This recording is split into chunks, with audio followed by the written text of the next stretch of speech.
Willkommen, bienvenue, welcome, computer scientists, mathematicians, and guests. We are very happy to see you all at the 9th Heidelberg Laureate Forum. Willkommen, bienvenue, and welcome to the city of Heidelberg, ladies and gentlemen. Guten Tag, bonjour, and good afternoon. How are you doing today? We are the Masters of Ceremonies for you today. My name is Pooja Bharadwaj, and I am a 2019 Heidelberg Laureate Forum alumni. I'm Jie Li. I also attended the 2019 Heidelberg Laureate Forum as a young researcher. And in many languages, once again, we are saying, Willkommen, bienvenue, welcome. Bienvenidos, dobro požalovat, ahlan wa sahlan. Benvenuti, dilua dilenga, yokoso. Hoş geldiniz, 欢迎好的. Swagatam, khushamadid, uye mukelva, vitame. Ciao mun, welcome, selamat datang. Ekabo, kalo sitate, vetha piliganimu. Welcome, 歡迎, vitai. Bari gelast, swagat hai, laskavo prosimo. To the 9th Heidelberg Laureate Forum. Before we continue further, a bit of housekeeping. This event is both audio and video recorded, and there will be photos taken throughout the entire event. But we have reserved 2 rows at the very back of this room where no photography or videography is going to be done, so please feel free to use that. If you want to follow this year's Heidelberg Laureate Forum on social media, or even share your own experiences there, we draw your attention to the hashtag HLF22. As always, when you are traveling through our HLF web pages, we will kindly ask you to accept our cookies. They will be served during the Bavaria night on Thursday, and you will recognize them by the hashtag HLF22. This year we have 28 laureates from the 5 awards represented at the HLF, including the Fields Medal, the Abel Prize, the ACM AM Turing Award, the ACM Prize in Computing, and the Nevillina Prize, which is now being continued as the IMU Abacus Medal. And we are extremely honored to have this opportunity to hear and learn from the laureates. So now, without further ado, we would like to welcome our esteemed laureates here. So everybody please rise in honor of the laureates and let us hear a thundering round of applause. Yeah.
A very warm welcome to the laureates for gracing us with their presence at the 9th Heidelberg Laureate Forum. Before starting, let's introduce ourselves. Pooja completed her master's degree in the field of information security in 2019. Currently, Pooja is working as a cyber security consulting engineer at Cisco Systems, and her work now helps organizations across the world to design, implement, strengthen their network security. Pooja also loves to sing, and she's trying to teach herself to learn ukulele. Jie received her PhD in human-computer interaction from Delft University of Technology. She is currently a principal researcher at EPAM, working on human factors research for AR, VR, and digital products. Jie loves painting and making cakes, and she owns a boutique cafe called Cake Researcher in the Netherlands. And so, both of us are the master of ceremonies for today.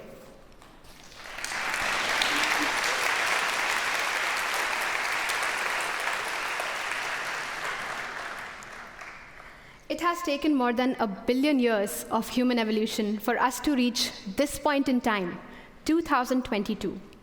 2022 marks the 50th anniversary of the Pioneer 10 launch. Pioneer 10 had a lot of firsts. It was the first spacecraft to pass through the asteroid belt, and the first to make direct observations and obtain close-up images of Jupiter. It was also the first craft to fly beyond the orbit of Mars, and the first to exceed the distance of the solar system's outermost planet, Neptune. It was, and still is, a huge testament to scientific advancement, where both precise mathematical calculations and engineering excellence made this very aptly named spacecraft a pioneer indeed. Mathematics plays a crucial role in scientific research. For example, medical research relies heavily on statistics, probability, geometry, and algebra to explain the likelihood of different diagnoses and to accurately target the tumor. With the increasingly powerful GPU architectures and advances in deep learning algorithms, we see many more applications, like DALI, Midjourney, Stable Diffusion, which enables a magnificent spectrum of AI art. While we can take all these advances for granted today, they all fundamentally have their roots in mathematics and computer science. We cannot imagine living a life without math organizing our schedules, banks, logistics, and transport, and so on. Math teaches us to think logically, critically, and creatively. In the field of computer science as well, we have seen tremendous advancement, starting from computers that were the size of a room to the powerful smartphones in all of your pockets, capable of doing audio-video recognition and augmented reality. In the last decade alone, we have seen an exponential growth in scientific and technological advancements, whether it's Internet of Things, 3D printing, or more recently, blockchain applications like Web3 and cryptocurrency. We very proudly stand here in 2022, welcoming you all at this prestigious platform, the 9th Heidelberg Laureate Forum, where you, dear laureates, the greatest minds in mathematics and computer science, have gathered to inspire you, all the young researchers, the rising stars of tomorrow. We are very pleased to have you all here in Heidelberg. Now we would like to call up on stage Ms. Beate Spiegel, Chairperson of the Heidelberg Laureate Forum Foundation and Managing Director of the Klaus Tschira Foundation, to talk about the Heidelberg Laureate Forum. Ms. Spiegel, the stage is yours.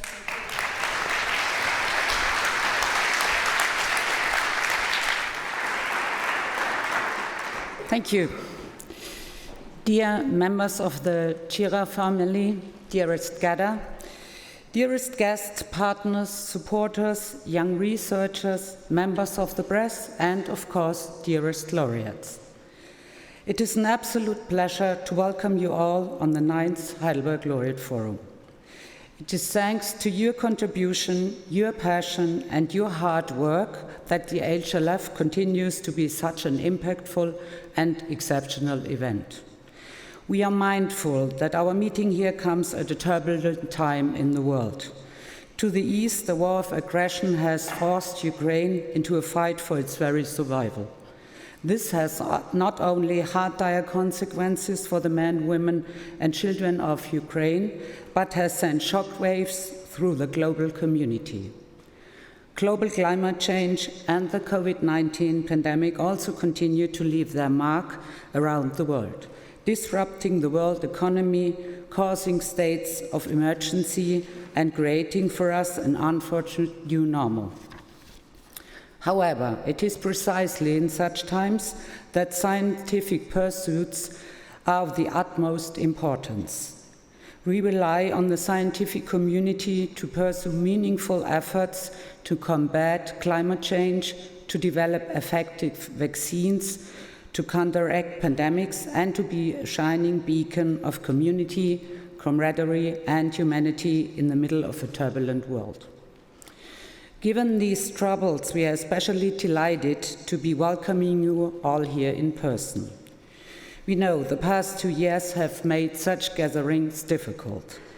The Heidelberg Laureate Forum was not unaffected by this, as you know. Both in 2020 and in 2021, the HLF adapted to the circumstances by moving to digital spaces. Our team did outstanding work implementing a virtual format that transported the spirits of the HLF and made these two gatherings memorable experiences. In fact, it encouraged us to improve the forum in new ways and help drive innovation and creativity, something you can never have enough of. And yet, despite the success of the two digital HLFs, we were all aware that a central component of our forum was missing. That component was all of you. The Heidelberg Laureate Forum has central mission to provide some of the brightest minds in mathematics and computer science the space and time for a unique week of meaningful exchange and inspiration. We provide a space for accomplished laureates of their fields to impart their wisdom and knowledge to 200 of the most promising young researchers of the next generation. It is you, the young researchers and laureates, that represent the heart of the forum.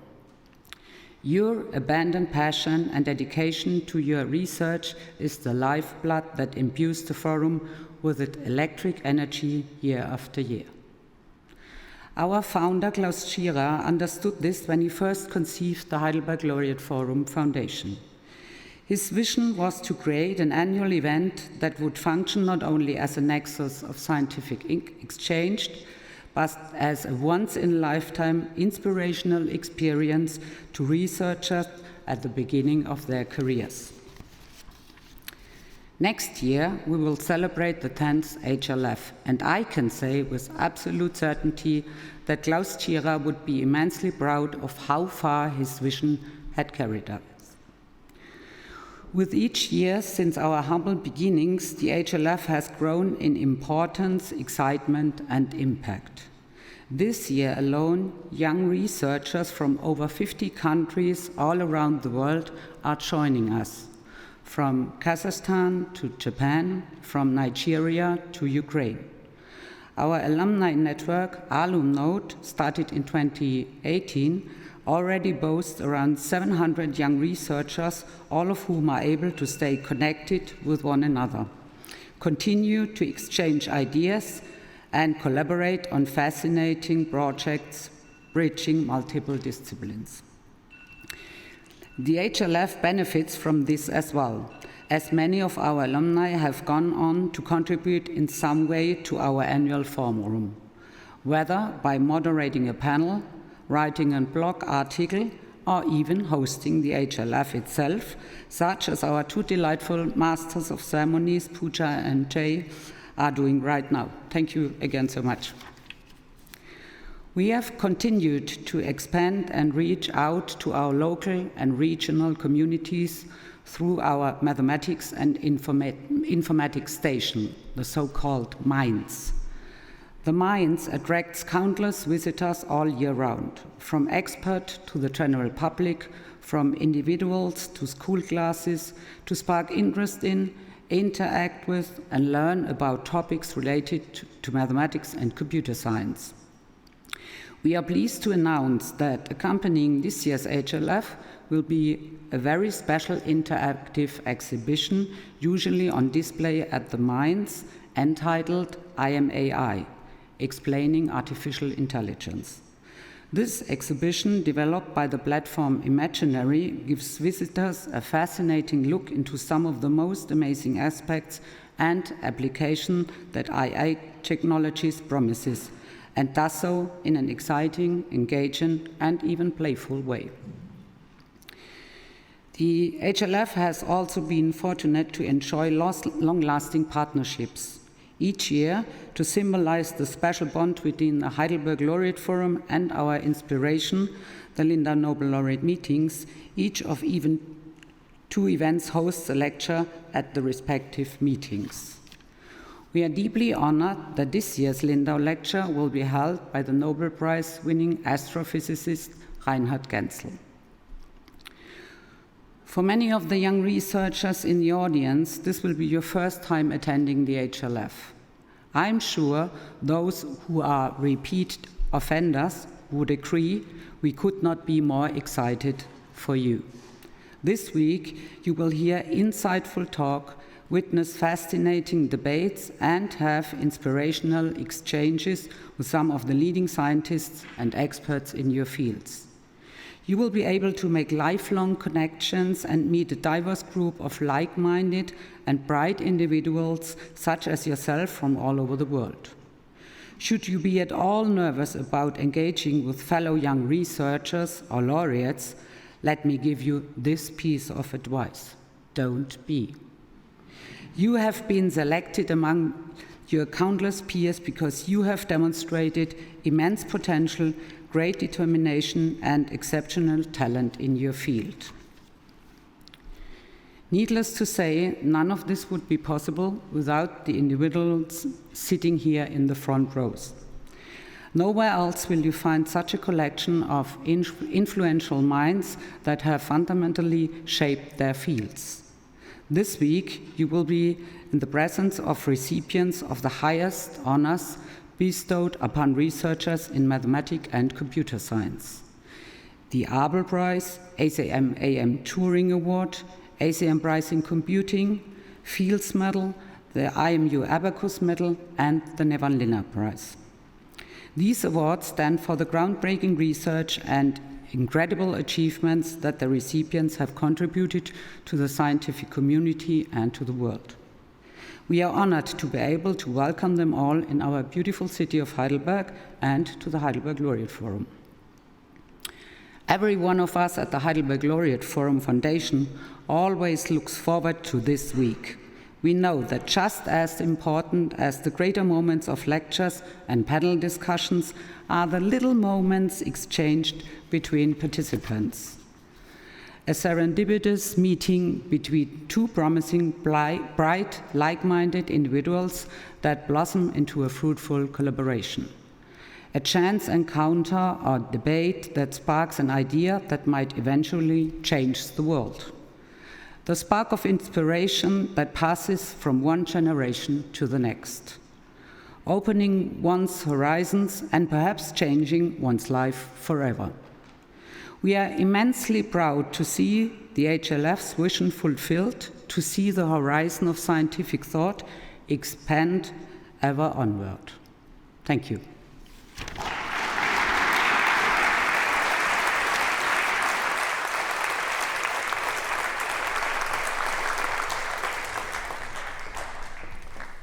Thank you so much, Ms. Spiegel.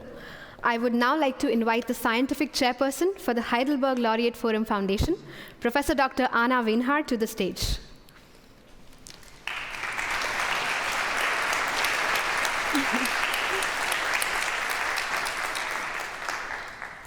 Anna, so nice to have you with us. Tell us,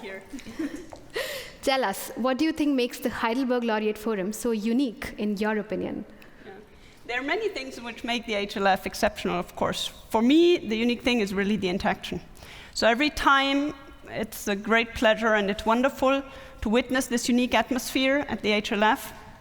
stimulating discussions, deep interactions between young researchers and laureates across the generations and across disciplines as well. For me, there are also very few scientific events where we can meet such a diverse group of excellent young researchers.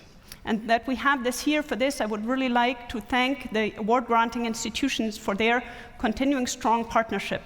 Because every year, the Association for Computing Machinery, the International Mathematical Union, and the Norwegian Academy of Science and Letters not only select the laureates for their prizes, they also select the 200 young researchers from mathematics and computer science to come to the HLF.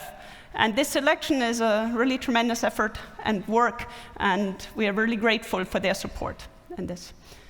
But when I'm on stage, let me also take this opportunity to thank the Klaus Tschira Foundation and the Tschira family. Really, without their continuous and very generous support and funding, the HLF would not be possible. And the HLF is a really amazing event. I really hope that everyone here will experience the special spirit of the HLF this week. Yeah, let's thank the Klaus Tschira Foundation, Heidelberg Laureate Foundation, with a warm round of applause.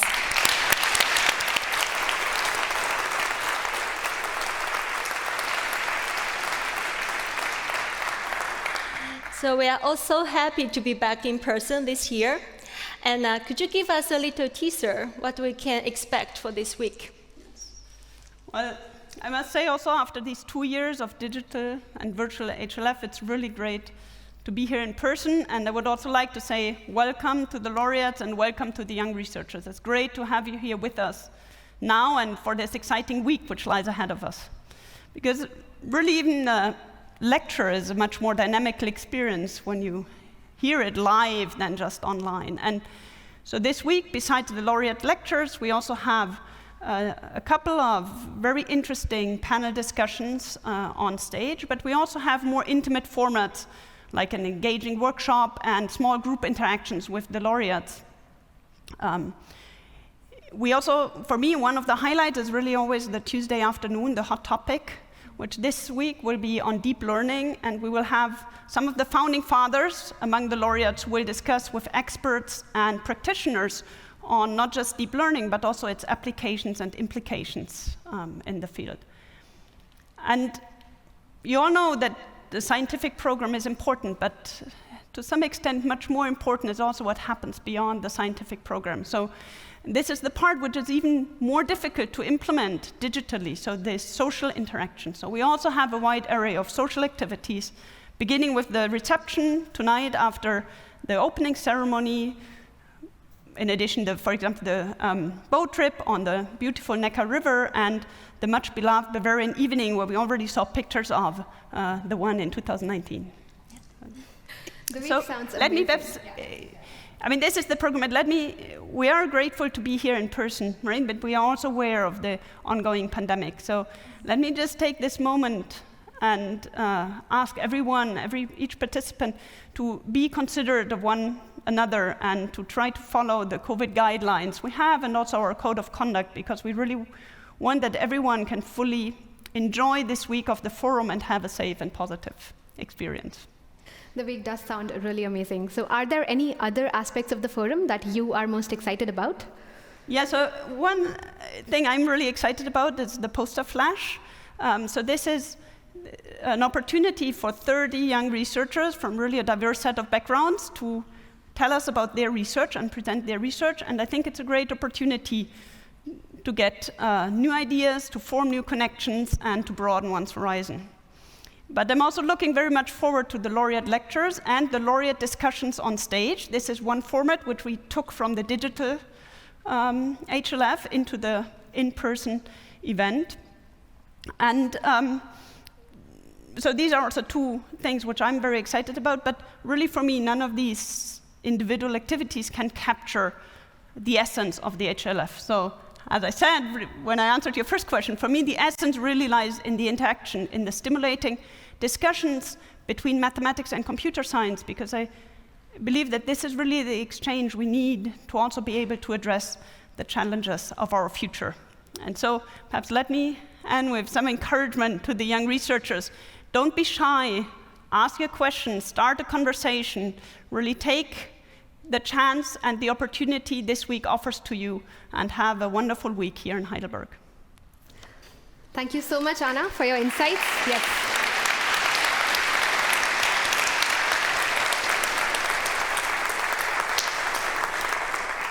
So every year when we come together in the opening ceremony, we don't only look ahead to an exciting week, we also remember those laureates who passed away since the last Heidelberg Laureate Forum. This year, we remember Jack Titz, who passed away in 2021, and Juris Hartmanis, who passed away in 2022. And I would like to ask you to stand up and join me in a moment of silence in their honor.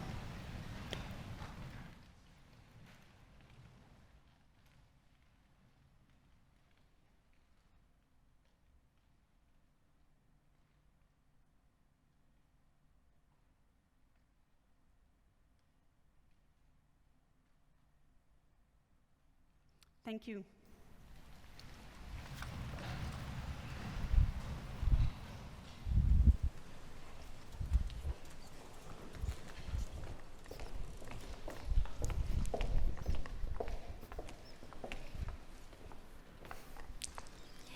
One goal of the Heidelberg Laureate Forum is to bring computer scientists and mathematicians together, to eliminate the borders between them, and to combine the theories of numbers with their computation.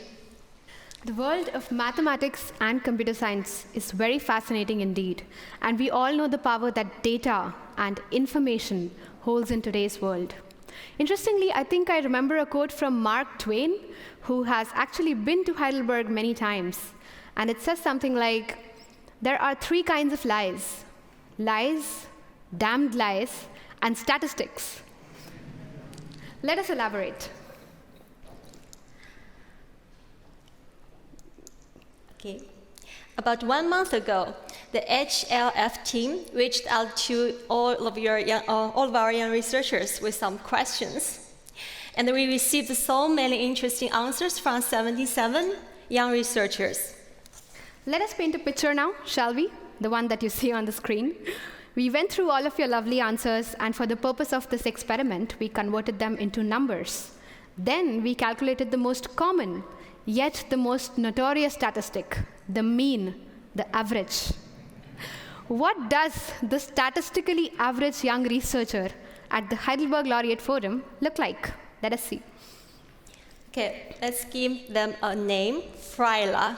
So you can say together with me, Fryla. So as you noticed, Fryla is a reorder of the first letters of a Heidelberg Laureate Forum, arbitrary young researcher. On average, a young researcher lives about 6,153 kilometers away from Heidelberg. Ed had to travel 12.5 hours to reach here. Interesting. Fryla also speaks 3 languages and plays 0.8 musical instruments. Wait, that can't be right. Or maybe, they started to learn, but they did not complete learning, or maybe they're not very good at it. Well, in that case, that holds true for me too. As per our calculation, Fryla has visited about 11 countries, but this is their first time in Heidelberg. In that case, welcome to Heidelberg. We hope you have a good time. The numbers do paint a very nice and simple picture for our imaginary young researcher, Fryla. But by now, you all would realize that this picture is hardly accurate and does not do any justice to the diverse pool of young researchers that are present in this room. So let's talk about the truth then. So as you can see on the graph, some of our young researchers live over 18,000 kilometers away from Heidelberg, while some of you live just a few hours away. Your journeys are vastly different, but all converge today at the 9th Heidelberg Laureate Forum. One of you speaks or knows a total of about 7 languages, while another one of you can play over 6 musical instruments. I can't even play one, like Fryla. But we can't let the statistical average define us, right? Especially not someone who has traveled to over 60 countries. I also know one of you is the world record holder for the most number of clubs successfully jungled on a unicycle. And one of you is turning the violin into a drawing. So Jamie, Tucker Foltz, and Yan Jia Xu, we would like to invite you to stand up.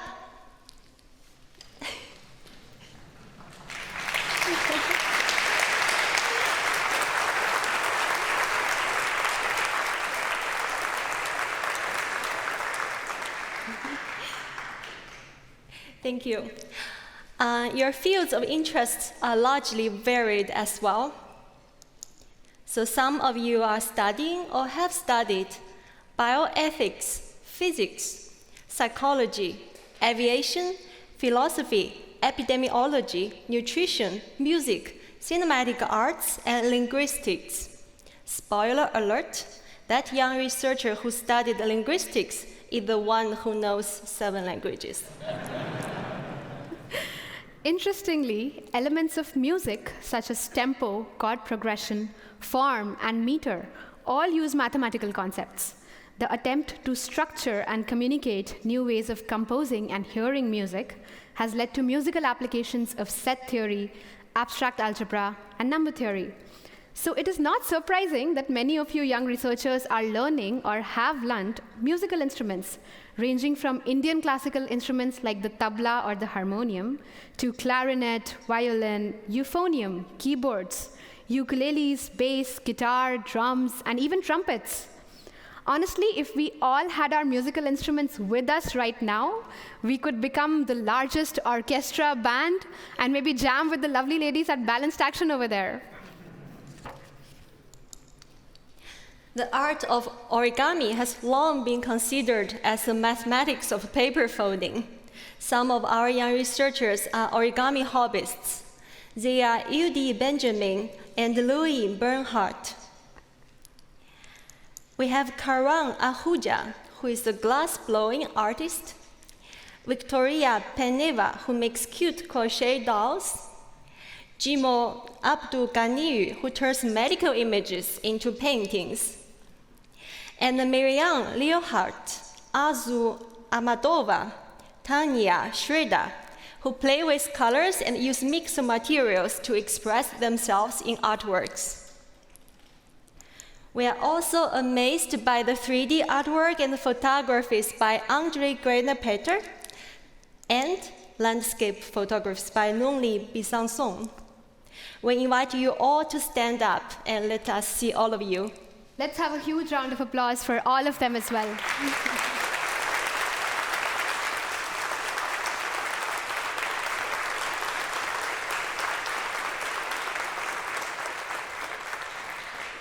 Thank you.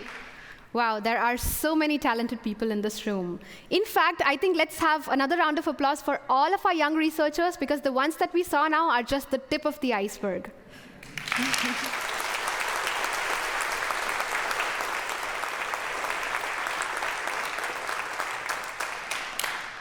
And with that, we would now like to show you videos from 4 of our young researchers who will talk about how mathematics and computer science are perceived in their institutions and countries, and what are their expectations from the HLF. So let us hear what they have to say.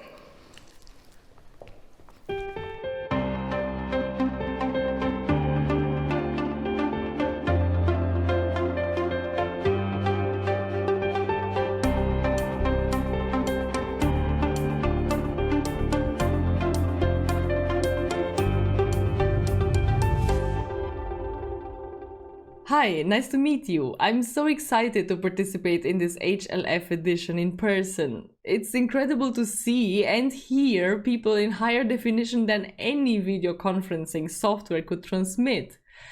And you maybe wonder what I'm looking forward to the most at this HLF? Well, it's simple things like spontaneous human interactions at social events. Of course, I'm also looking forward to learning something from great talks by great lecturers, but to be honest, it's just my second priority in this aspect. I'm a little bit spoiled. During the pandemic, we have learned that attending great talks does not need traveling if we decide to stream them via the internet. So for this HLF, I'm most happy that I could bump into the 3 godfathers of deep learning over the coffee break, which could take place on a boat on the Neckar. Hello everyone, my name is Albert. I'm one of the participants for this year's Heidelberg and I'm recording from Hobart, Australia. So after a few years of travel restrictions, being able to travel and attend the Heidelberg Laureate Forum directly in Heidelberg greatly excites me. I attended the last year's Heidelberg virtual one and it left me with a great impression. So I'm really looking forward to experience this program one more time. That means being able to meet with all the staff working behind this program and also to meet with the fellow participants from around the world and to learn new things about cultures and also knowledge from the attending laureates. So hopefully everyone will have a great time enjoying the Heidelberg Laureate Forum this year. Thank you. Hello, I'm Danae Ford Robinson, a senior researcher at Microsoft Research. I conduct research at the intersection of software engineering, human-computer interaction, and online communities. Specifically, I study the experiences of novices and marginalized developers to understand design and build interventions to support these experiences at scale. After 2 years of the pandemic, I am looking forward to attending the HLF Forum in person to connect with brilliant scientists about their field-defining work. I am most excited about being able to connect with folks about their interesting methodologies, their interdisciplinary research, and they learn about the excitement that they're bringing to their work so that it can also be re-inspiring for us all. Hi everyone, I hope you're all looking forward to all the lectures and the events we're gonna have here, because it's been a while since we were able to host such an event in person. I'm personally very happy to meet all the new like-minded people here, and I hope that we all will be able to shed some light on what we're interested in with others, that we'll be able to fully share our passion for our craft with others, and I hope that this in turn will help us generate more interest in creating new interdisciplinary connections between different scientific groups. And I think that the atmosphere created at the forum is encouraging for this, and I believe that it's very important to build new cooperative links today to tackle all the challenging and complex problems we have at the table right now. So let's keep the spirit going and let's enjoy our time here.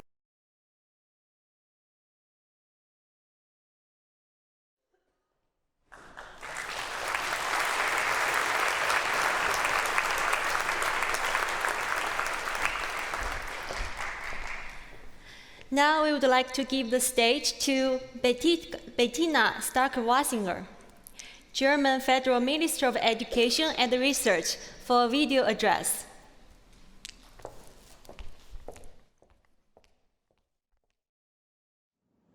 Sehr geehrte Damen und Herren, es gibt Dinge, die allen Menschen unglaublich erscheinen, die nicht Mathematik studiert haben.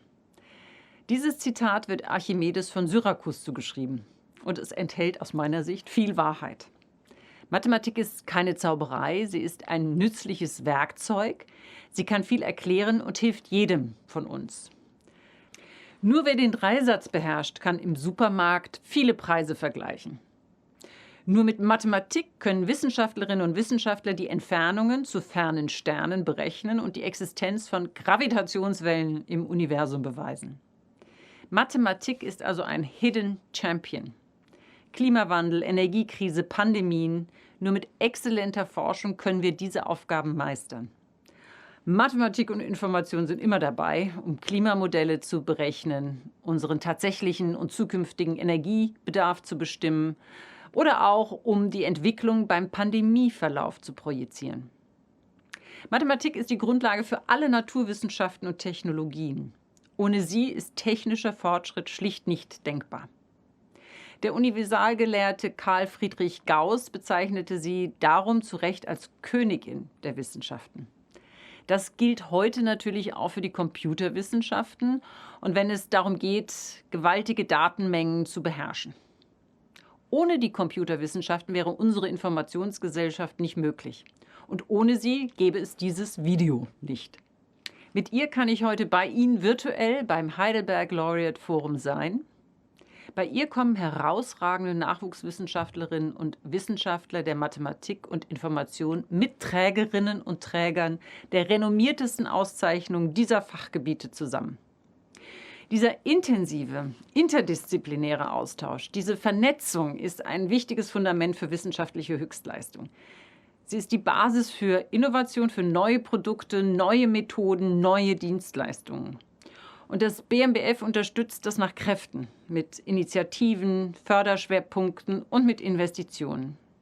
6 Millionen Euro jährlich allein zum Beispiel für den BMBF-Förderschwerpunkt Mathematik für Innovationen.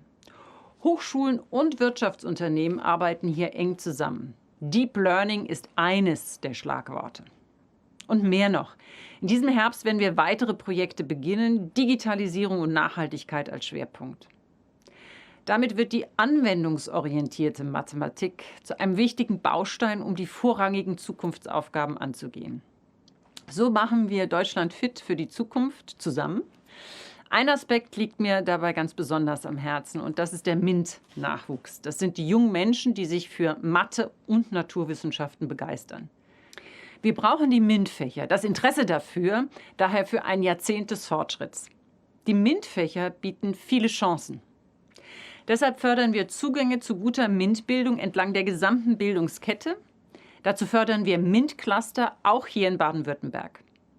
Das sind Verbünde aus Universitäten und Hochschulen, aus Bildungsvereinen und außerschulischen Lernorten, aus Bildungsträgern, aus kommunaler Wirtschaftsförderung und Unternehmen. Sie koordinieren und verstetigen ihre MINT-Angebote in der Region. Gelingt es uns, diese erweiterten Angebote noch enger mit den Schulen zu vernetzen, dann dient das auch der Sicherung der Fachkräftebasis. Und dann haben wir künftig hoffentlich noch mehr herausragende Nachwuchswissenschaftlerinnen und Nachwuchswissenschaftler, so wie Sie. Als herausragende Forscherinnen und Forscher leisten Sie einen unschätzbaren Beitrag für unsere Gesellschaft. Wir alle und der Forschungsstandort Deutschland profitieren dauerhaft davon. Und Ihre Begeisterung, sie steckt an, sie inspiriert und sie weist anderen den Weg, auch und gerade dem Nachwuchs. Und ich danke Ihnen sehr dafür.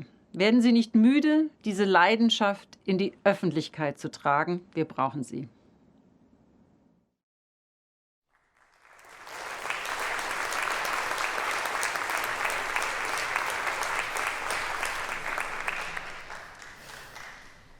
I'd like to invite Professor Dr. Bernhard Eitel, the Rector of the University of Heidelberg, to the stage.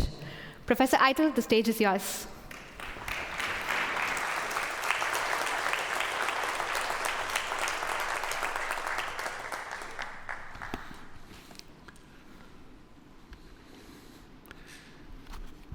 Dear young scientists, mathematicians, and computer scientists, dear honorable colleagues, it's a pleasure and my privilege as rector to welcome you on behalf of Heidelberg University's academic community and as cooperating partner of the Heidelberg Laureate Forum.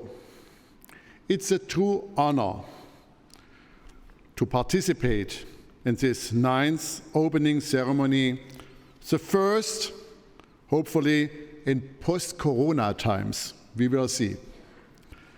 As collaborating institution, I welcome the chairperson of the Heidelberg Laureate Forum, Mrs. Beate Spiegel, and the scientific chairperson, my dear colleague, Professor Wienhard. I also welcome Professor Kenig for the Klaus Tschira Foundation, and yes, the Klaus Tschira Foundation. Nothing would be without the visionary power of the unforgotten Klaus Tschira. Liebe Frau Tschira, it is wonderful that the Tschira family carries his legacy on. Thank you not only, but thank you also for that.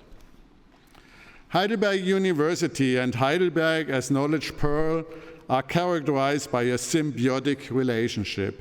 Therefore, I welcome warmly the Lord Mayor of Heidelberg, Professor Würzner. Heidelberg University is well rooted in various scientific communities and maintains strong ties to the industries.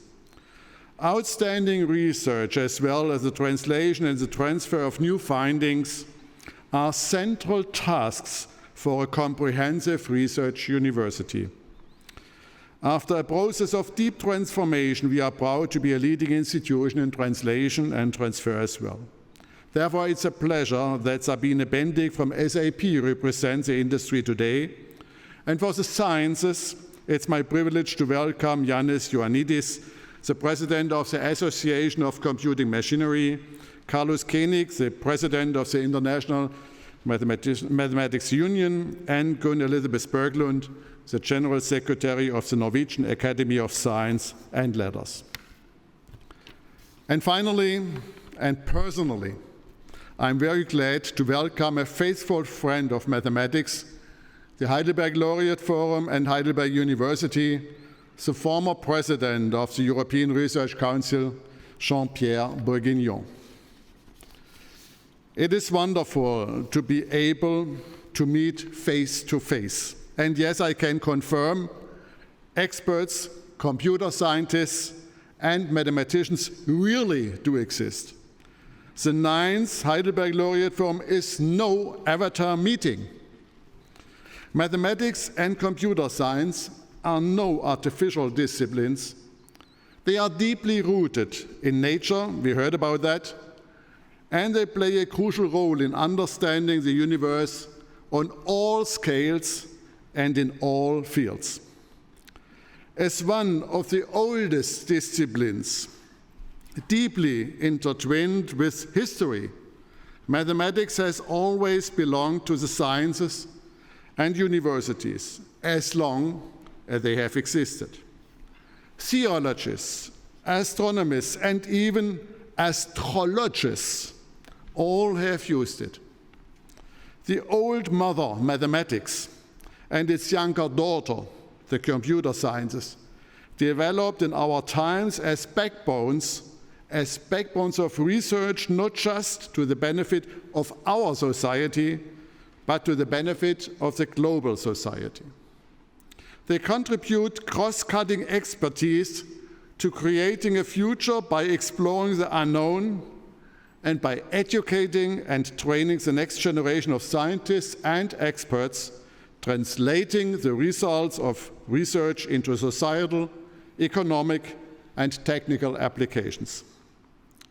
Here in Heidelberg, as a comprehensive research university that we are, we have been doing so since 1386, exaggerating a little bit. But for decades, we have been strategically interweaving mathematical and computational science competences with all disciplines in order to create added value. There is no field where your expertise is not needed. May it be computational humanities, astrophysics, or medicine. On the other hand, mathematics and computer sciences make only limited sense without disciplinary context. Therefore, where could mathematics and computer science find a better home than at a university and their complex multidisciplinary environments? The Heidelberg Laureate Forum in the halls of a comprehensive research university. That makes sense. We are committed to think the unthinkable, to find the new, to create future of mankind. And the mathematics and computer science are key disciplines to making that happen. I hope you enjoy your stay in Heidelberg. You feel, and Wienhard mentioned it already, you feel the special atmosphere of a science city and you experience the academic spirit of this place. I wish you a fruitful exchange, new insights, and best success in creating new networks between the young and the experienced scientists across all institutional, national, and political borders. And between all sessions, do not hesitate to escape to Heidelberg's pubs and restaurants. As a scientist like you, I know that the environment and sometimes a drop of a good drink can stimulate creativity and understanding between different communities. But be cautious. Like an African saying warns, with one bottle of beer, you feel like a lion. With two, you rise and fly like an eagle. But with 3 bottles, you will end as an ape. In this sense, become lions and eagles to the best of our world. Thank you.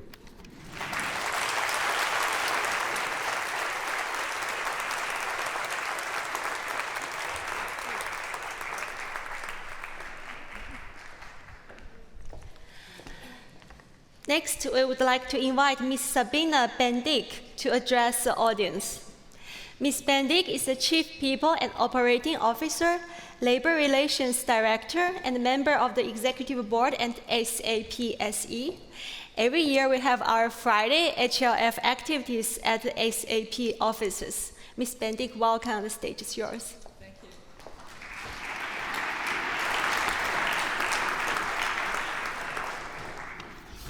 Thank you so much. And first of all, thanks for having me. I'm really, truly, deeply honored.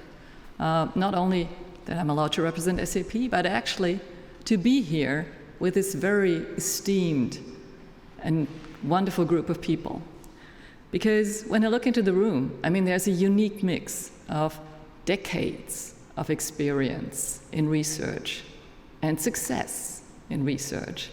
And there's so many promising scientists who are just starting out and have so promising futures. So thank you for actually letting me participate and experience this very unique and beautiful spirit. The thing that I find when I look into this room and when I think about the HLF is one of the things that's really very clearly touchable is sort of that passion for developing knowledge, that passion for getting deeper into things, that passion to really sort of understand things. Because you all ask questions and have asked questions nobody has ever thought of before. And you all sort of really push the limits, the boundaries of what's known so far. And you all look at developing new methods to tackle challenges. And we all know our world is not short of challenges these days. So what you do is even more important today than it was maybe, a number of decades ago. And you have the courage to embark on things where you don't even know what the outcome is. And we can't even quite imagine what kind of outcome might be coming. I was just reminded of this a little bit sort of in our own context not too long ago. So SAP's just celebrated our 50th anniversary. So 1972, 5 founders, including Klaus, Tschira, set out to do something which at that point in time people thought wasn't quite doable, automating and standardizing the core processes of every enterprise in the world across every industry. And honestly, I don't think when they set out on their mission, they thought that big and they ever imagined that today's SAP would be the result 50 years later. And then, when we had our celebrations, we actually handed out punch cards to visitors in our history exhibition. So punch cards that actually, were used to kind of sort of memorize the names of the visitors. And I don't know who remembers punch cards. I'm actually old enough to still have seen sort of some punch cards. And that was how computers worked for quite a long time. They were the core of storing data. And that's, that was in the 70s. And from punch cards, now we've come to, AI. We've come to robotic process automation. We've come to deep learning, which is one of the hot topics this week. And that is quite a difference. And it's amazing. It's a difference that happened within 30 years. And who knows what's going to be happening, based on all the research you are doing and you are achieving over the next 20, 30 years. Our founder, Klaus Tschira, obviously, and it was mentioned before, really sort of had this understanding how important it is to learn from each other, especially in research, but actually, by the way, also in a business context, right? And therefore, that's really why the Klaus Tschira Foundation is so passionate about supporting this forum. And, we at SAP are also passionate about supporting this forum because we do recognize that importance as well. And of course, we as a business, as a technology business, what we do is we're very sort of interested in understanding how we build upon the work that at some point sort of emerges out of that very sort of base research that's happening here, that at some point kind of like turns into emerging technology. And at that point is something that we leverage to really sort of get to better outcomes for our customers, for our partners, and hopefully for the world.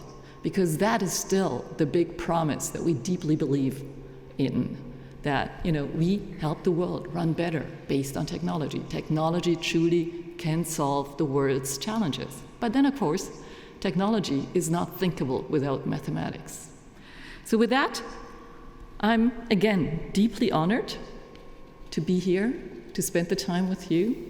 And I do hope for all the young researchers that are here and that have made so long travels to actually get here, that you use this time to not only learn, collaborate, but actually get inspired and maybe also inspire others. What I've seen sort of in those presentations, in those introductions, this sounds like a quite inspiring, wonderful crowd. And with that, enjoy the networking and enjoy the week, and thank you.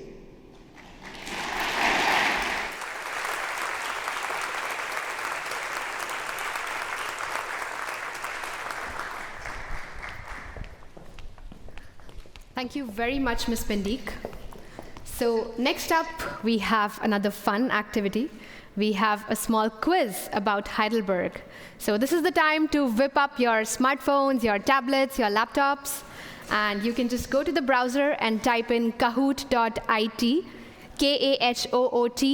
kahoot.it, and you can enter the game pin that is shown on the screen, 8909350. So we're going to wait for everybody to join in, and it will ask for a nickname. So I would like to request you, please don't put your nicknames, put your actual names, so that when we see the leaderboard, we can see who is winning. Okay, I see a couple of people joining already.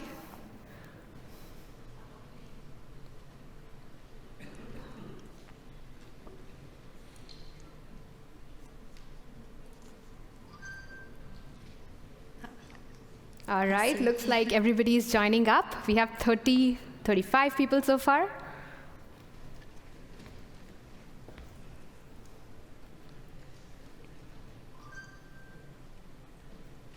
So meanwhile, some rules. The questions are generally going to have a time limit, and you will be scored on how quickly you hit the right answer to the question. So initially, we are going to have a sample question just so that you can get used to it. All right, more than 100 people have joined. Let's get up to 200, shall we?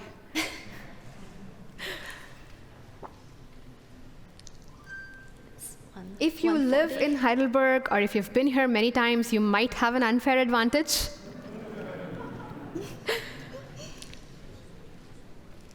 Okay, we've hit 150, 160. Still growing. Okay, we're almost set to begin.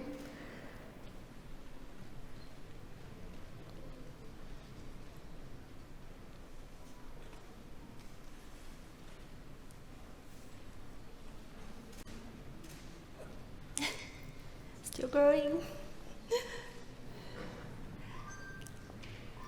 Okay, shall we start? Or let's... Yes, I think let's start. All right, so we have a sample question first.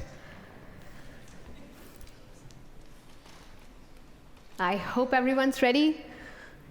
This is just a poll to ask if everyone is ready to play. So yeah, you'll see 4 colors on your phones, and you can just hit any of them. There's no right or wrong answer here. but just to make sure that everybody knows everything's working.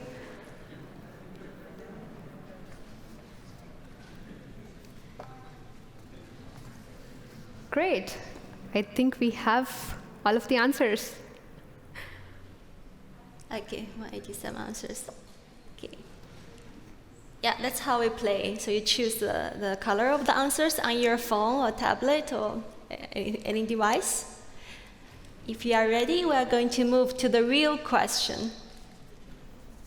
Yeah, after each question, you will see a leaderboard who is winning that question, but each time the leaderboard will update, so you can catch up even if you didn't get correct in the first one.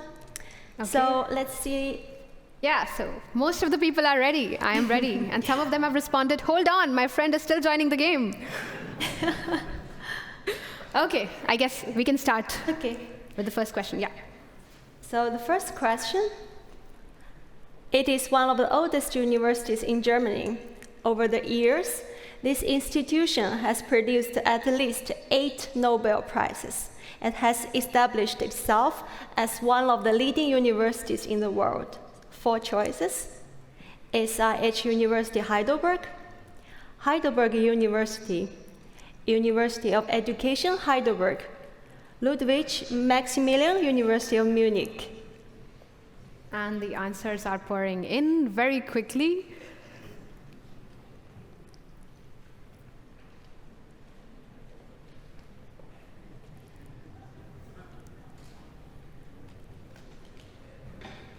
All right, we have 20 seconds.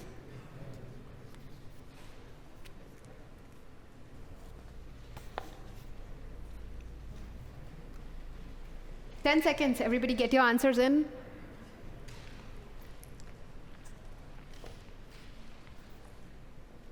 Three, two, one.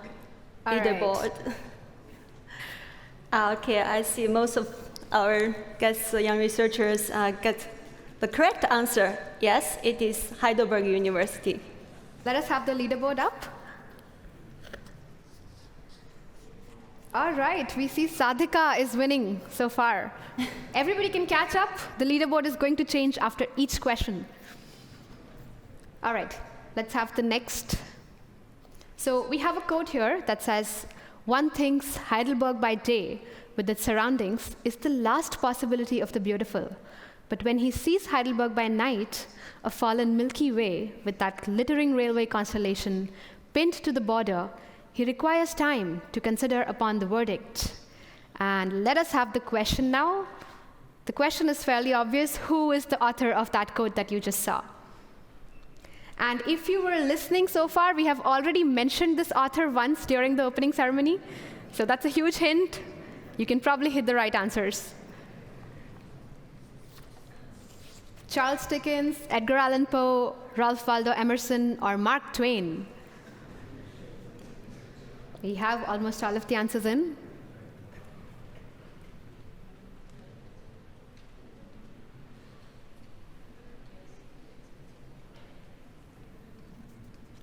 Oh, 200 answers. Yeah. I guess more people have joined the quiz. All right, 15 more seconds.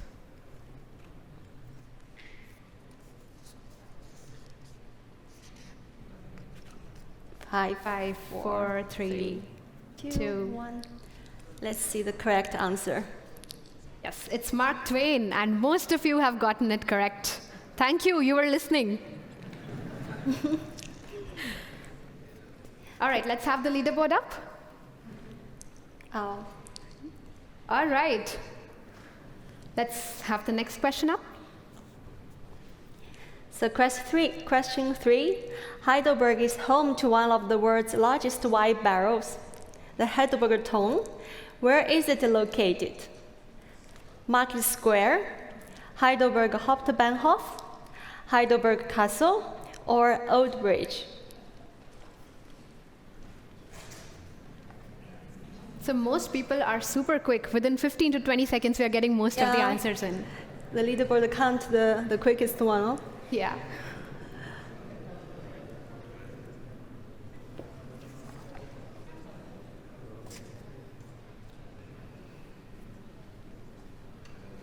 Okay, we're almost there.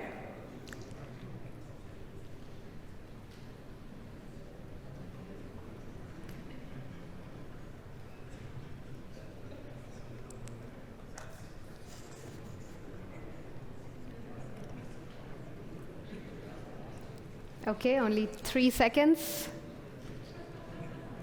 All right. Okay, the correct answer is Heidelberg Castle. Yeah, many people give the correct answer. Let's see the leaderboard again. Who is winning? Justin Wang is now on the top. It's changing with every question now. Yeah, let's move to the next one. Yeah. Okay, so what do you think is the percentage of the student population in Heidelberg? This is mainly a guessing question. We don't expect you to know that. And the options are 24%, 11%, 56%, and 32%. They're not round numbers. Anyone could be the right answer. So just give us your best guess.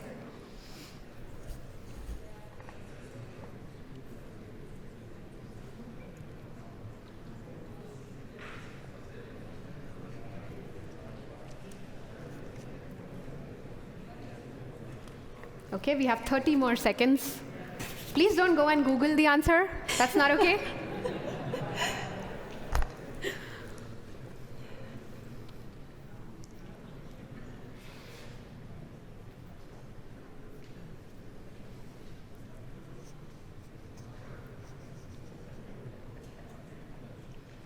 All right. Yes, 5 more seconds.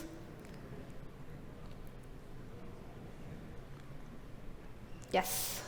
Yeah, this question is difficult, huh? All right, so 24% is the right answer. The population of Heidelberg is around 160,000, out of which approximately 39,000 are students, so which makes it about 24%. Okay. Do you have the leaderboard now? No, we don't. So we move to the last question. After the last one, you will see. So I want to know how you are feeling today. So we are at the start of the exciting HLF week, surrounded with young researchers from all over the world and with the presence of our dearest laureates. Tell us how you are feeling now. You can enter your answers as words or phrases that come into your mind.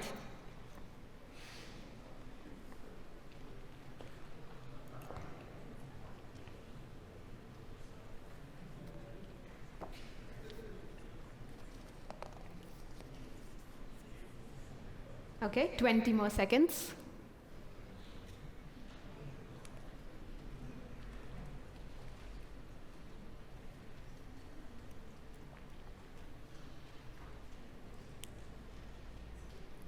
So this is not a scored question, obviously.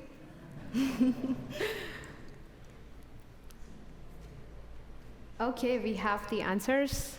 Oh, can we see it? So many answers. Wow, great. Excited. Inspired, happy, awesome. That's the top 5. Amazing. All nice words. Somebody's hungry. Don't worry. I don't see where the hungry is. Excited about hungry. Yeah. Yeah, later we're going to serve cookies. Yeah. All right, so I think let's have the final leaderboard to conclude the quiz. Let's see the podium. Yeah, the so second runner-up on the 3rd position. And the runner-up. Marcus on the 2nd position. And the winner is Justin Wang.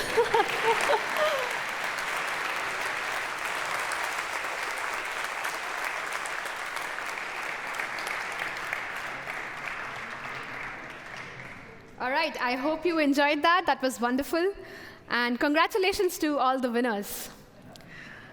Moving on, let's conclude this game segment and go back.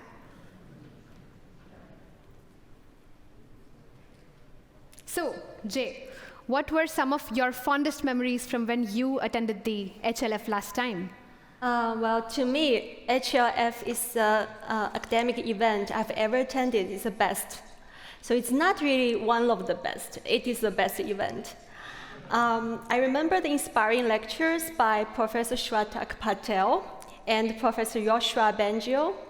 Of course, I remember Charles Gray, who had a major career transformation from classical pianist to mathematician at the age of 30. She gave a live piano performance explaining that both music and algebra are about recognizing and exploring patterns.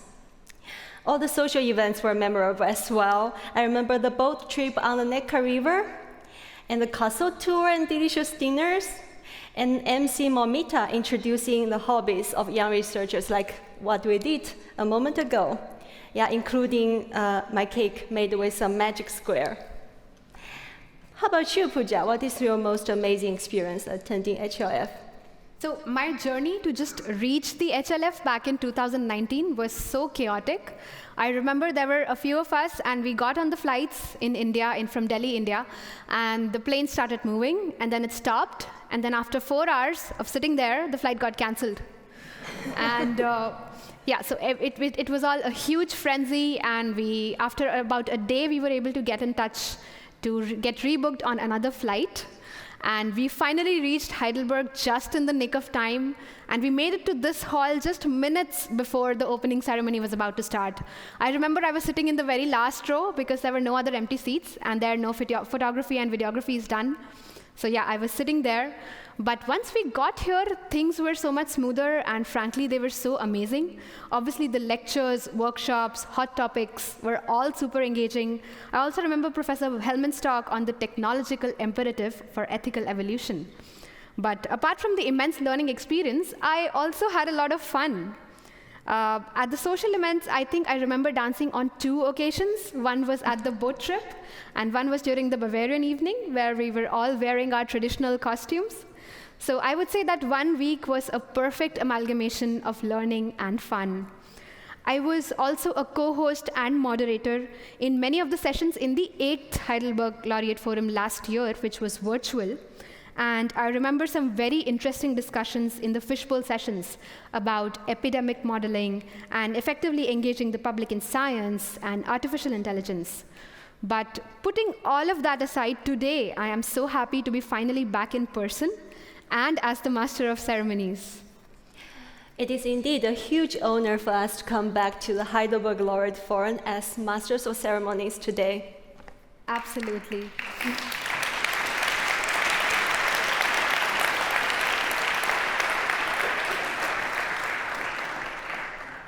Moving further, I am very happy to invite the presidents and representatives of the award-granting institutions on stage.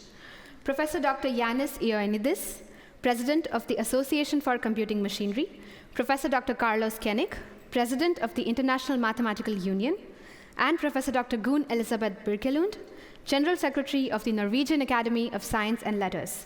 Let us welcome them with a huge round of applause.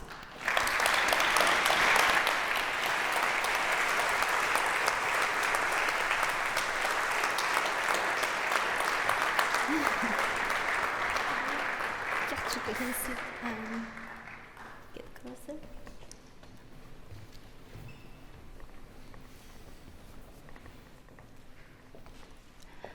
Thank you all for joining us on this panel. The Abel Prize recognized pioneering scientific achievements in mathematics. Professor Birkelund, could you give a brief overview of the Abel Prize and its significance? Abel Prize. Okay. Thank you. The Abel Prize was established in 2002, and it's named after the well-known former Norwegian mathematician Niels Henrik Abel. And in 2002 was the 200 years anniversary of his birth. And the prize is 7.5 million Norwegian kroner, and the exchange rate is about 10 kroners to 1 euro, so you know. And the prize is awarded annually, and anyone can nominate. And actually, the deadline for nomination for the coming year was 15th of September. Yeah. Passed. Mathematics and computer science are very much interrelated and even interdependent on each other. So, Professor Kenig, do you think breakthroughs in computer science are impacting the world of mathematics or vice versa? Yes, short answer. That's the short answer. But maybe I should elaborate a little bit. So let me just preface this by saying that I'm an outsider to computer science. So I have no expertise in computer science. But let me mention a couple of important breakthroughs in mathematics that have come directly from theoretical computer science very recently. For example, the work of Marcos, Spielmann, and Srivastava on a well-known conjecture in sister algebras of Caddison and Singer, through the consideration of Ramanujan graphs, which are objects that are very common in discrete mathematics and computer science. And another one is the very recent work of G. Natarajan, Vidic, Wright, and Yuen on quantum entanglement, which led to the proof of a very long-standing conjecture of Cohn's in von Neumann algebras. So looking at it the other way, of course, mathematics and computer sciences have started sort of together in antiquity, but let me mention one recent breakthrough in mathematics which has had an impact in theoretical computer science, which is something I'm very fond of. And this is a work of Jean Bourgain on the isometric embedding of finite metric spaces into finite dimensional Euclidean spaces, which is a problem in pure math. And this has led to his construction led to the creation of a number of algorithms in computer science. So, thank you. Thank you. Open access is a way forward for scholarly communication as it gives research maximum outreach and helps amplify its impact. Professor Ioannidis, could you explain to us what's the difference between open access and standard subscription-based publication, and what is ACM's role in enabling more accessible research results? Oversimplifying a little bit, in open access, the person who reads the publication is not paying. The person who creates the publication, or the organization of the person who creates the publication, pays. Because although accessing is free, still producing the publication has some cost, and that has to be covered somehow. So this is the fundamental reason for changing almost 20 years now, when people came with the philosophy of open access, with the Berlin Declaration and then and other things. And the main philosophical background behind open access is that if the governments, public funding agencies have paid, so therefore the taxpayers have paid, society has paid for producing this publication, society and the scientific community as part of that society should have the results for free. The market, the publication market is about 10 billion. Most of it not coming from scientific societies like the ACM, but from commercial publishers. And the cost of this is just a fraction of that. So how do we go into a model of publication that serves society better? This is the underpinning of open access. ACM has been one of the pioneers of open access for a long time. There are various types of open access. I'll just mention two. It's easy to remember: the green open access and the gold open access. And I won't go into the details, but ACM, more or less from the very beginning, has gone into a green open access model, serving the computer science communities in a way that is the entire production of publications is free. And now we have even a model that will generate both gold open access as well. And we hope that all of ACM publications very soon will be free. But open access is only a part of a much bigger initiative called open science.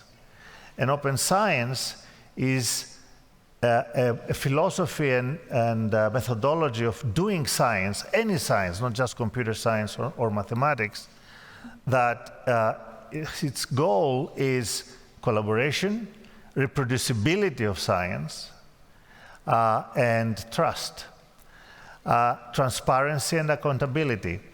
In many fields, the percentage of published results that cannot be reproduced is huge. In medicine, for example, it's about 67%. Computer science is less, mathematics is much less, because then you have to have the proof and find it. Open science requires not just the publications to be open, but the data, the instruments, the methodologies, the protocols, everything, and possibly opening it up on the way to the result. That has such a big impact on innovation, on collaboration, and even in the speed of science.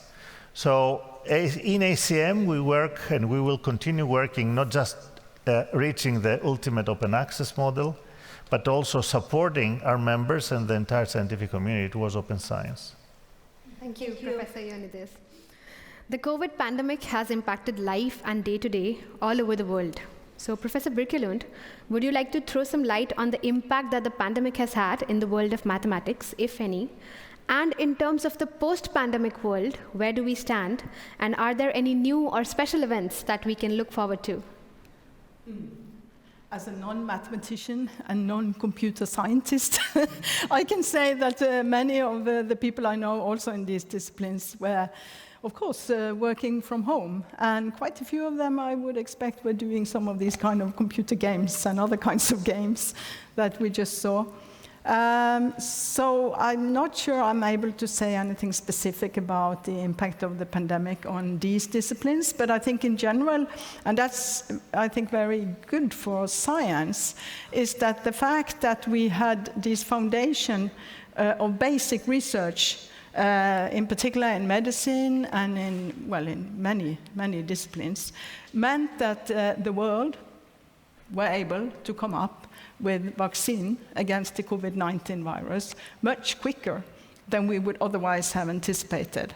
So what was behind that was years and years and years and lots of money invested in basic research. And I think the population in the world, the public opinion at least, they know this. And I think it has raised the awareness of the need for basic research. So that's a good thing. Yeah. Thank you, Professor Birkelund. Professor Kenig, what do you think is a researcher's responsibility when they are innovating new technology, whether it's AI or the metaverse? Do you think it falls on the researchers to understand and consider the ethical implications of their innovations? Well, first, let me start by saying that in math, this is much less of an issue than in other sciences. Mm-hmm. Like physics, for example. Generally speaking, the proof of an abstract theorem does not have many clear, immediate, real-world consequences, and hence there's no ethical issues that arise. That being said, in my view, researchers should always try to consider the ethical implications of their work. Most of the time, it is actually very hard to fathom at the time when the discoveries are first made what will their implications ethically will be.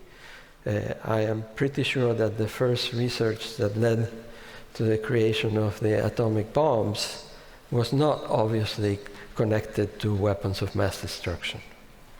Thank you, Professor Kenig. So data has become a valuable possession since the boom of technology in the past decade. And although data that is collected from us is meant to create an easier life for us, many organizations and companies take the issues of data privacy and protection very lightly, leading to more and more frequent data breaches. So Professor Ioannidis, I would like to hear about your thoughts on data protection and privacy awareness and research and business.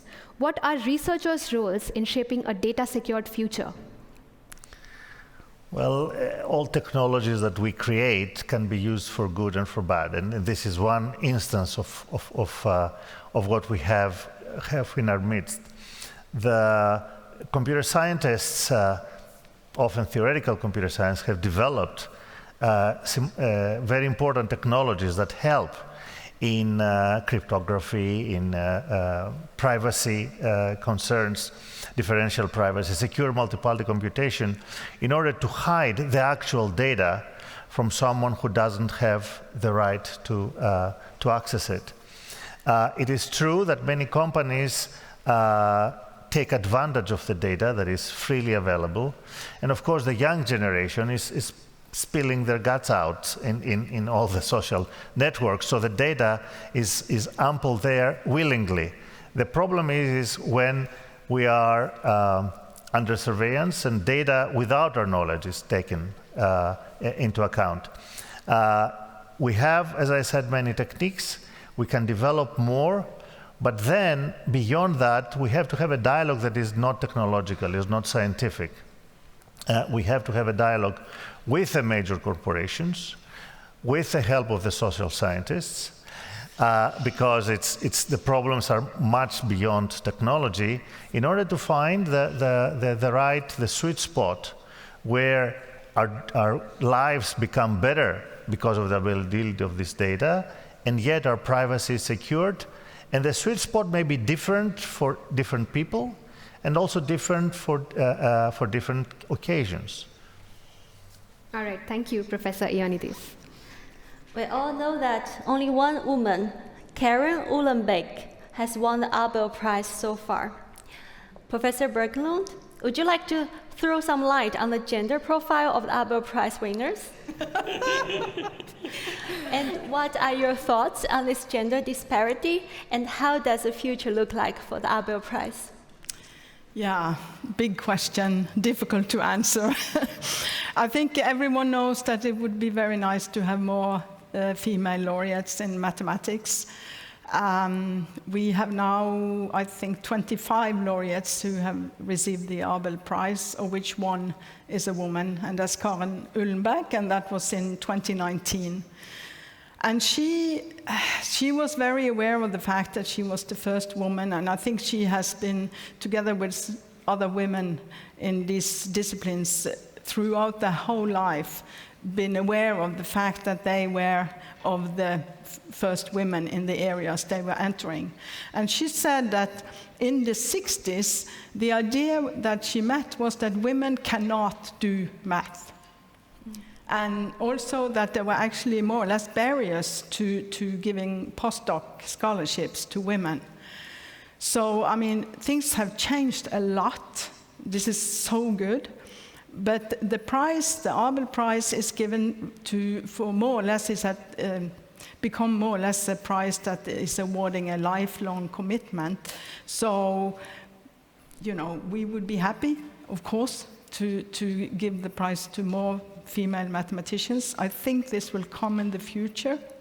But also looking out at the audience here, I'm not only think, I'm pretty confident that this will change in the future, because there are more and more women entering the field. So, but we cannot change the reality, so this is up to you guys to go into mathematics and computer science and do something about the gender profile.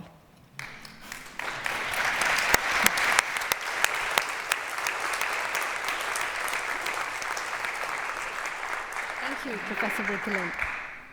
Professor Kenig, what do you think the future looks like for female mathematicians? Or let's say budding female mathematicians, are there any initiatives, whether active or upcoming, by the IMU with regards to that? Yeah, so let's start with a short answer, which is the future for women in mathematics is very bright and will continue to get brighter. Regarding initiatives from the IMU, in 2015, the IMU created CWM, which is the Committee for Women in Mathematics, to increase the visibility and representation of women in mathematics worldwide. This initiative has been extremely successful, and has led to many, many important efforts all over the world, especially in the developing world. So we're very proud of this. In addition, in its internal workings, the IMU has instituted the consideration of implicit bias in all the committees and commissions of the IMU, and gender and geographical balance are among the main considerations in all of the activities of the IMU. We can see, for example, that the percentage of women invited speakers at the International Congress of Mathematicians, which is the flagship activity of the IMU, happening every 4 years, this percentage of invited women speakers has been steadily rising, and in the last ICM, just held in last July, it was 26% of women mathematicians, and in the previous one, 4 years before, it was 14%. So if you also look at the executive committee of the IMU, so the outgoing executive committee, of which I'm a member, which consists of 11 members, has only 1 woman as a member. The incoming one, that will take office in January, has 4 women in it. So I think we're seeing marks of progress that can be measured, actually. And I think much more will follow. Absolutely. Thank you, Professor Kenig. Yeah.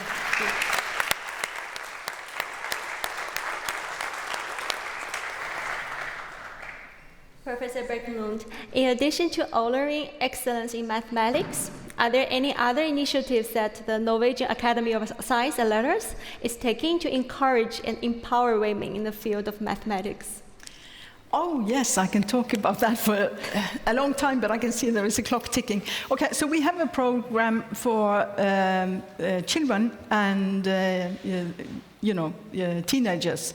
There is something called the Young Abel competition, and there is also another kind of competition for this happens mainly at the secondary and upper secondary level.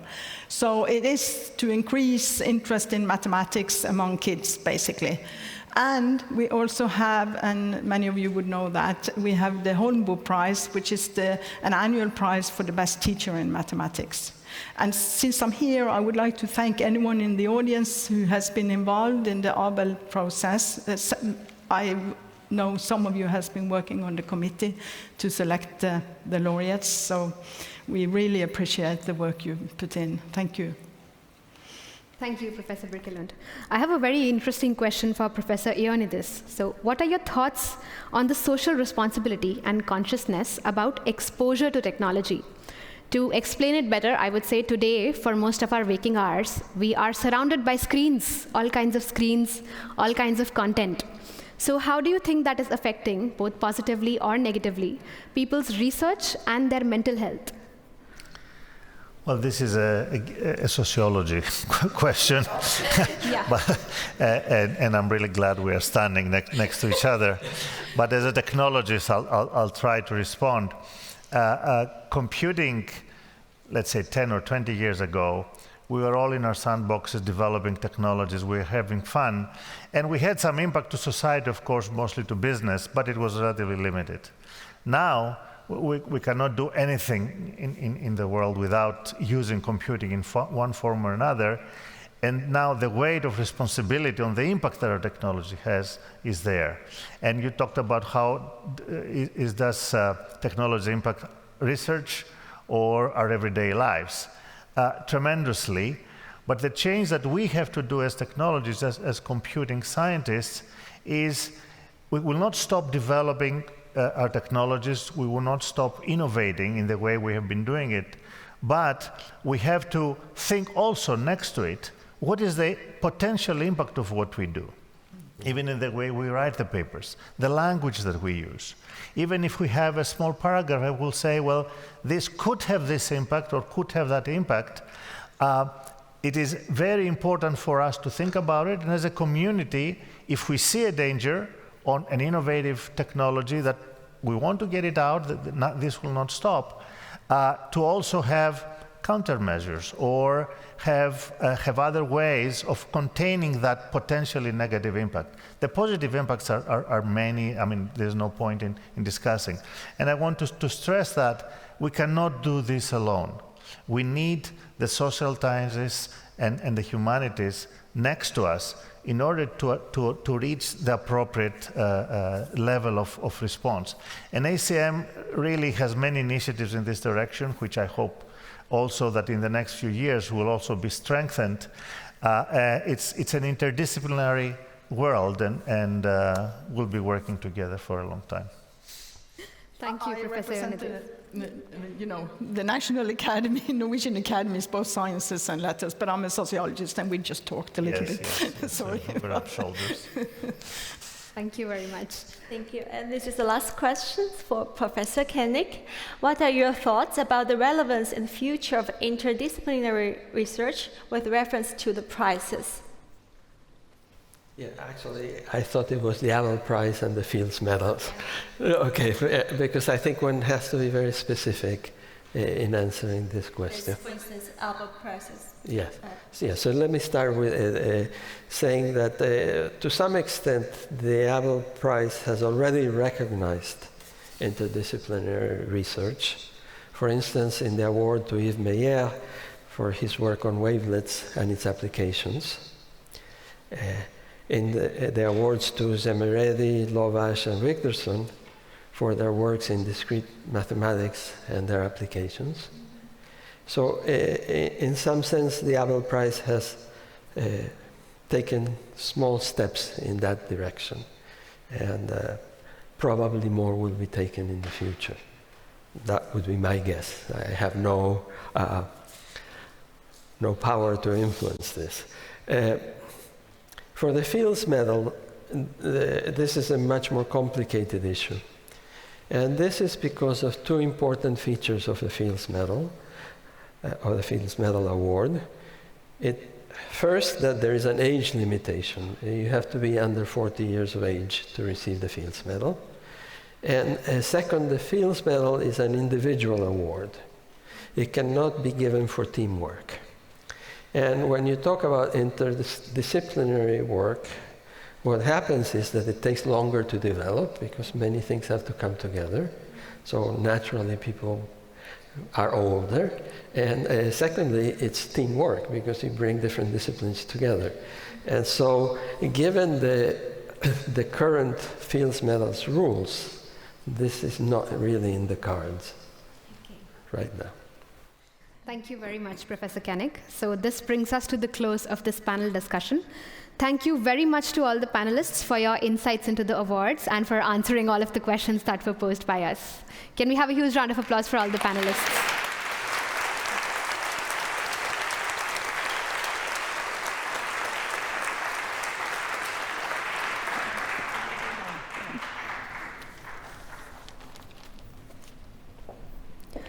Before we proceed any further, let us have a huge round of applause for the HLF organizing team.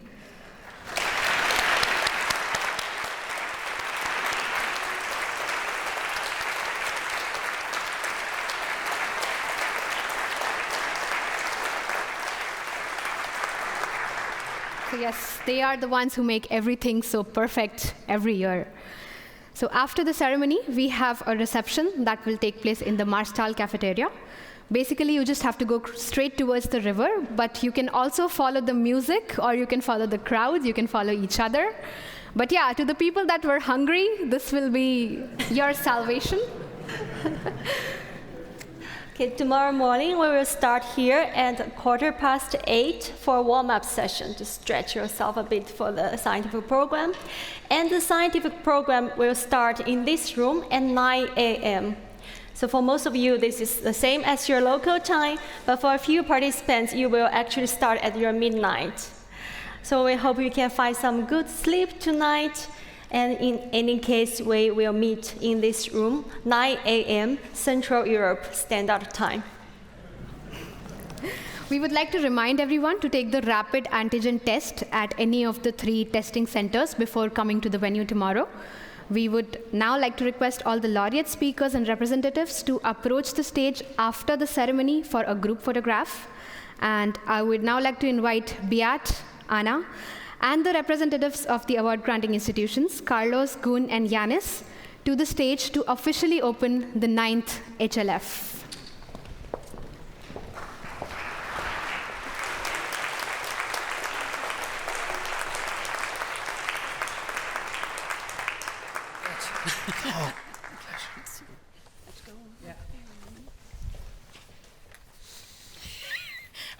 So all together, we declare the 9th Heidelberg Laureate Forum to be open.